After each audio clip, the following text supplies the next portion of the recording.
thank you each and every one of you for being here with us today. We are very pleased to be able to welcome those of you that have been with us for a long time, as well as those who are new to the Zena World family. I'm honored for having been entrusted with the responsibility of delivering today's welcome address. It's a true reflection of objective of Zena family, where every member is given opportunity. I'm here in front of you because the family has faith and trust in me. Thank you for joining us on today's show. And today's topic is understanding digital currency as a layman. And welcome all of you to this knowledge sharing corner. And we have a guest speaker, Mr. Manish Agarwal, a financial expert from Hyderabad. And for his introduction, I will invite Shri Rajiva Anandji to give his introduction. Before he Thank you, Ashok Bhaiya. It's our blessing that in Zana family we have got all stalwarts, and Manish is among the top of the list. So it's not only a pleasure, but it's an honor and a delight to get this chance to introduce him during this show, which is of his domain interest, I would say. Speaking a bit about Manish Bhai, he is based at Hyderabad and operates as an independent financial advisor, helping people with their financial investments and insurance. He has over 25 years of work experience in India at leadership positions in global multinational organizations like Citibank, Dell, and Deloitte, working the area of financial services, strategy, business research, new product developments, and operations. Manish Bhai is a BTech from IIT Kanpur, class of 92, and a postgraduate from IIM Ahmedabad, class of 95. Wow. Mind it, I use the word wow because these are the two top most institutes in India.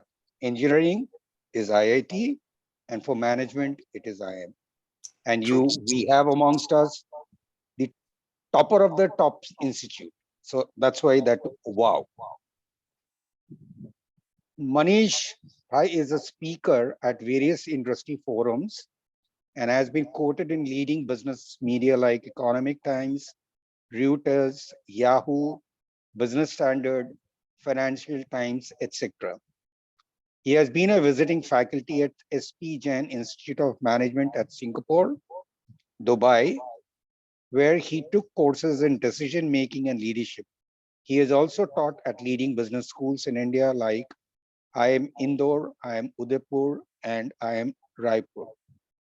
He was also on the corporate advisory board of IIM Udaipur. Manish Bhai is a heartfulness. Now, let me emphasize that the very first time when I personally understood the difference between hobby and passion, it was Manish Bhai who explained what was the difference between hobby and passion. So it is Manish Bhai's passion which is driving him, and he is at it. He is a heartfulness trainer, which is a meditative technique based on Raj Yoga, and he has been practicing meditation for the last 30 years. Manish Bhai may be reached at, like our usual practice always, after the YouTube is uploaded, we will share his contact number and his email ID on the comment section of the YouTube. So welcome Manish Bhai, and Ashok Bhaiya, back to you so that you can request Manish Bhai to open the floor today with his opening words.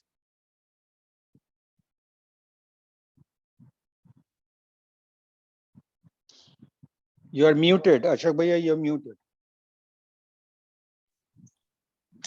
Thank you, Rajivaji. And we welcome Shri Manish Agarwal ji for today's talk. And it'll be very interesting to hear from the expert on the topic as in our knowledge sharing corner about the digital currencies for the layman. Thank you for taking our time and speaking to us, please. I hand over mic to you, Mr. Manish Agarwal. Please, welcome. So thanks, Rajiv Bhai and Ashok Bhai for the glowing introduction. Uh, I will start by suggesting that digital currencies are an attempt at digitizing currency. And please note, I am not using the word currency. I'm using the word currency and not money. And the reason goes back to, reason goes back to 1908, when the United States was in a very, very deep financial crisis, similar to something what they experienced in 2008. And they solved that crisis by getting some bankers together. And JP Morgan was alive at that time, and he was giving a congressional testimony. And in the testimony, he was asked, what is money? And JP Morgan replied, it's gold and nothing else. So some congressman pointed out, he said, but what is all that you see in banks, lying in bank accounts? He said, banking is evidence of credit. It is not money. Money is only gold and nothing else. So, so that's why when we talk of digitization, we are talking of digitization of currency and not digitization of money. Keep that in mind, because any digital money can always be created out of thin air as long as public has confidence in it, like we saw in the fancy English word quantitative easing, where the United States printed more than $2 or $3 trillion over the last 12-13 years of free money and floated it all across the globe, which is now leading to high inflation. Now, in the context of countries like India, digitization of currency is particularly considered valuable, especially by the government. And the reason for that is very simple, that once money is in a digital form, and then it sort of attacks the physical paper currency, which means the physical paper currency actually reduces in circulation. And that has very far-reaching impacts in countries like India, because once you have audit trail of currency in the form of digital currency, then it gives a boost to the formal economy as against the informal economy, which is currently still there in large parts of the country. And that's a very simple way of saying that digital currency brings all incomes under the purview of income tax, and therefore the public has to pay the income tax, and evasion becomes much more difficult. The second part of this digital currency is that it brings back control in the hand of the government of India. So today, say for example, Pakistani ISI has been very active in printing fake notes and circulating them in India. And this destroys our local economy, and also in some ways it funds anti-India activities in the form of terrorism, in the form of Islamic Jihad, and so on. So when you have digital currency, then naturally you cannot hide it, and you cannot duplicate it in the way you can duplicate currency notes, especially rogue nation states like Pakistan, who can actually duplicate the physical currency. So that's a very big advantage to the country as a whole. The third part of the digital currency is that it also reduces the cost of currency administration, because you now don't need to print notes. There's a small printing cost of every note that we hold, and not only that is a cost, it's a recurring cost, because those currency notes have a certain lifetime after which they become useless. So a new note has to be printed.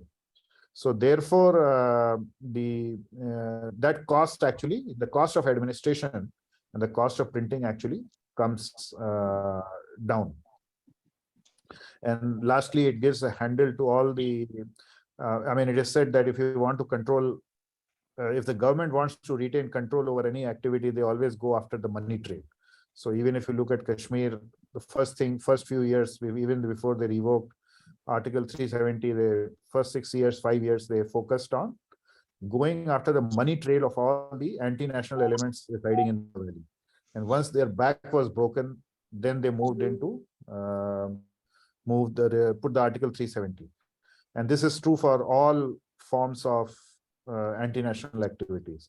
So it gives the government a better handle to control or go after some of these elements, because it enhances their effectiveness. From the purely public standpoint, or naturally, privacy becomes an issue, because what you are doing financially is now very well known to the government, and there's no escape to it. And if there are rogue elements in the government, it can be misused.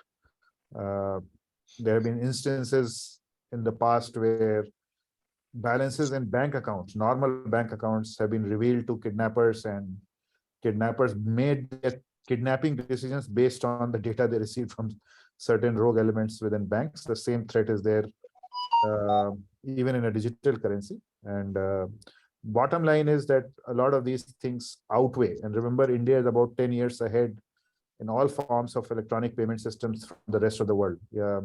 Even US and China are somewhat behind us in terms of the evolution of our payment systems. So with this remark, I mean, that's what I would sort of talk about digital currency, and I'm sure there are other people who would like to sort of chip in with their comments and thoughts.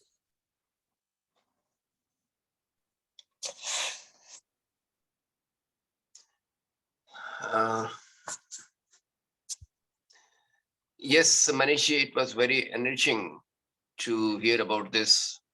And in general, our takeaway on the digital currencies, the feature, advantage, and benefits as told by you. And this certainly seems to be a topic which most of our Zena family members are curious to know and understand. And we are looking forward to your guidance in this further also. It was a very nicely done up. Anybody else would like to ask any question? Rajiv ji or Shibani Didi? Hello? Rajiv ji, Shibani Didi or Pratul ji? Any question from your side? I think they are all muted. And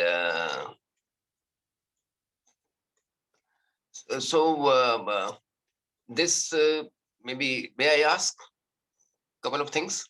Yes, please go ahead. This was started in 2000. When was it started to totally into digital system in India? Mm-hmm. When the government started this, the digital currency. Mm-hmm. Can you hear me? Yes, please go ahead. And so people are more and more learning this new way of payment and other things. But what about there is generation, senior citizen, I can say, those who are not used to these kind of things. So they'll continue as it is with the old system. And so there's a gap. What do you say about this? There's really no gap, because whenever the digital currency is rolled out, or any large scale project like this is done, the existing system is not completely dismantled. Okay. That continues till the new system is stabilized, and not only stabilized, it achieves a certain critical mass, and then slowly attempts are made that certain segments of population will be asked to move forcibly.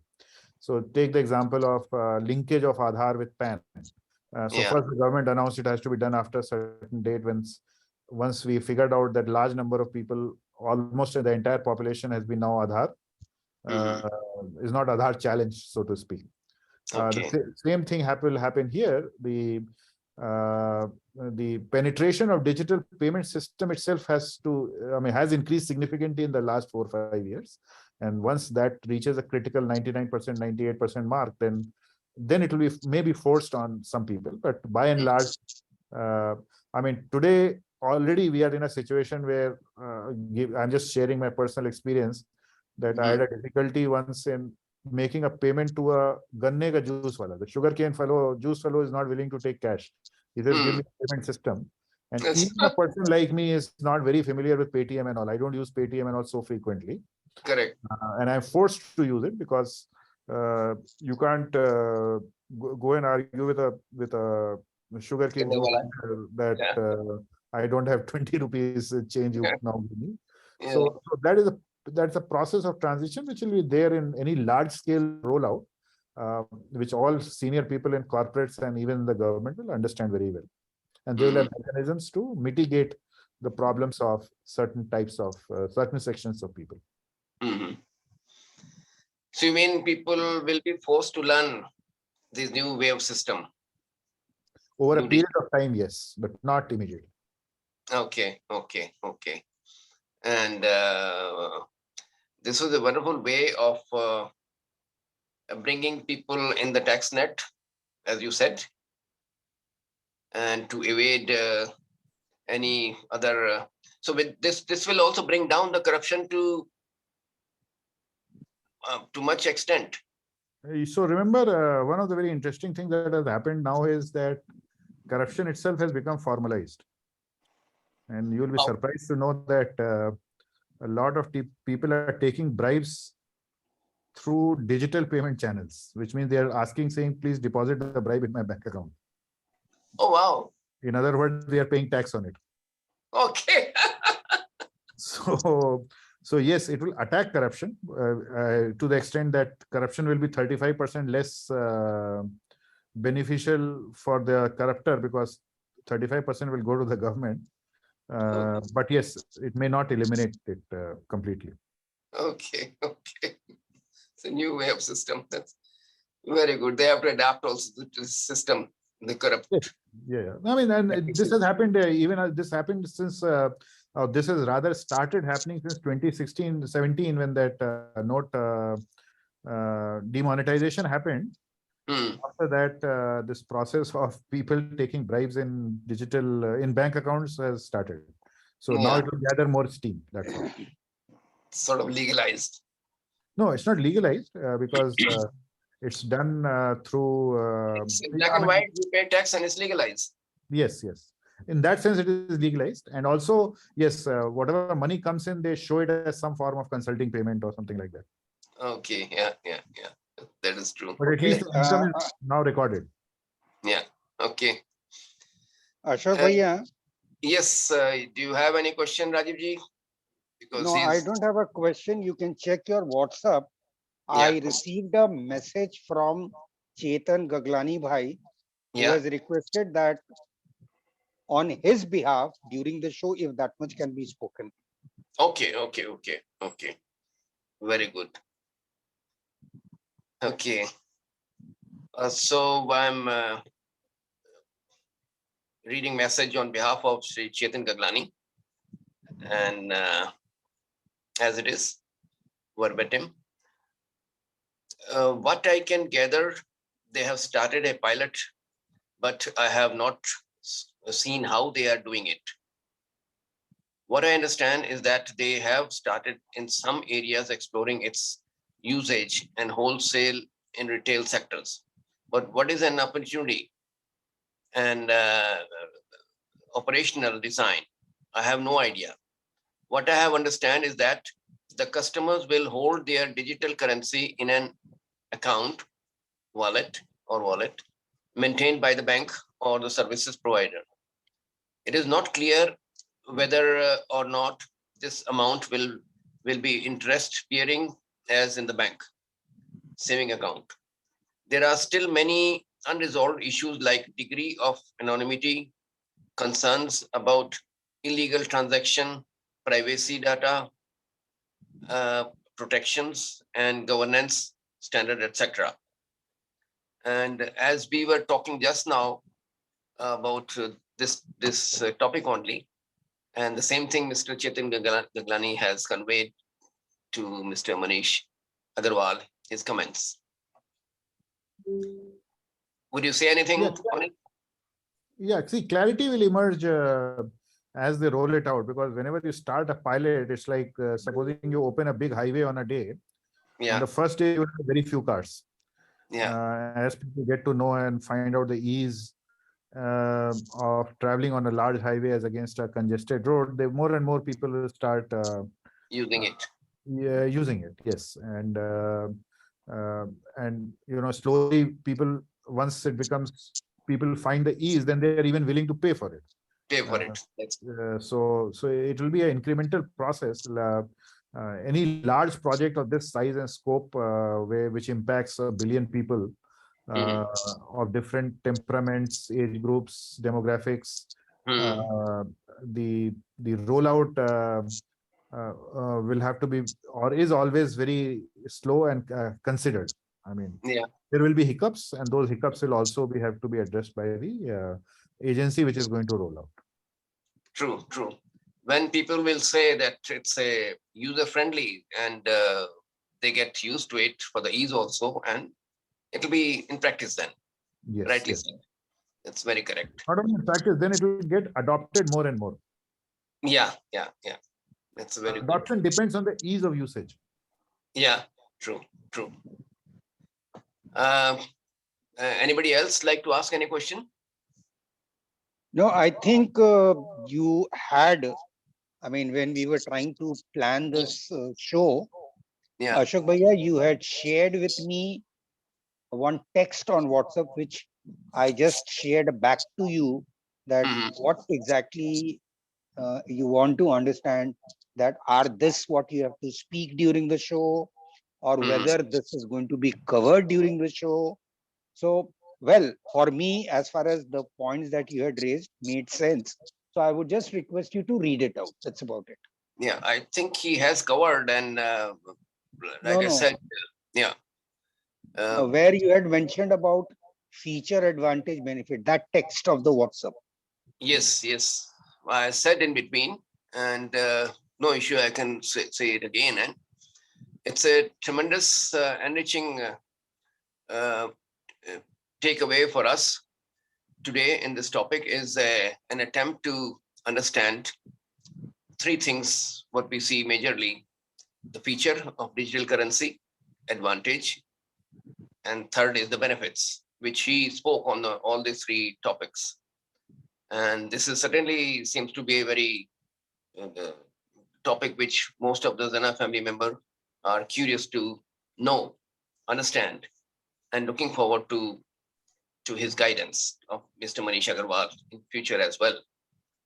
And I hope we all enjoyed this very enriching talk in this knowledge corner today, and knowledge sharing corner from Mr. Manish Agarwal all the way from Hyderabad. And thank you, Mr. Manish Agarwal, for taking out time to give this presentation on the digital currency. And we hope to hear more from you in the future, and we'll connect again on the same knowledge sharing corner. And thank you for making it for a layman in the easy language of this digital currency topic today. Thank you very much for joining and delivering your presentation. We'll, Thank you. we'll join again. Okay. Thank you all of you for Thought joining us. Rajiv ji and Ashok bhai. Hanji. Thank you, Ji. Manish ji.